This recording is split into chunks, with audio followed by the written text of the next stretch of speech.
So I had someone comment on a YouTube video that they just couldn't sleep without carbs, and I want to explain what that means and what to do.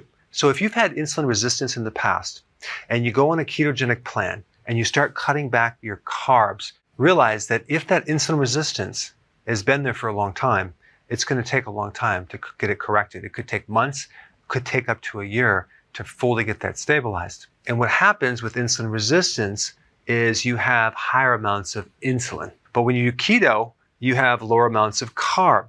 So the ratio of insulin to carbs are like this. You're still going to have high insulin despite cutting the carbs out because of that resistance problem that's been there a long time, and it does take some time. So that higher amounts of insulin could actually push the blood sugars down too low in the middle of the night.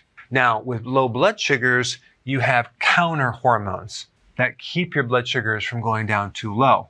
And the two main ones are cortisol and adrenaline. And these are for the adrenal. And try to sleep when you have adrenaline flowing through your bloodstream or even cortisol. If you look at the cortisol circadian rhythm, it's the lowest at 2 a.m. in the morning. It's the highest at 8 o'clock in the morning when you're supposed to wake up. And just realize that adrenaline is the hormone that will wake you up. So that's usually behind the situation, but what can you do about it? Well, realize that with time, this problem is going to get better if you stick with it, but you can do things to improve it. You could take electrolytes like potassium, magnesium, and calcium. These are very calming for the adrenal gland, cortisol and adrenaline. And also realize when you consume more vegetables, like at least 7 cups, you're going to be getting a lot of potassium, magnesium, vitamin C, things like that. Now, apple cider vinegar before bed is really good because this can help stabilize not just blood sugars, but it has the ability to lower insulin. And if you have lowered insulin, you're not going to get this massive push into the hypoglycemic range. So apple cider vinegar helps blood sugars, it helps reduce insulin, and improves insulin resistance.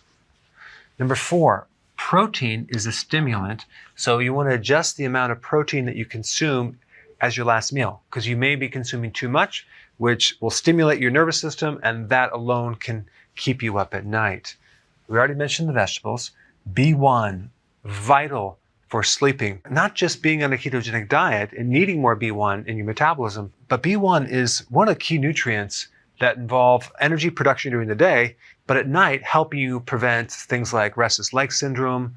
It will also help support your pulse rate, because if you're low on B1, your pulse rate tends to go higher and higher and higher. Try to sleep if your pulse rate is really high. It's not going to happen.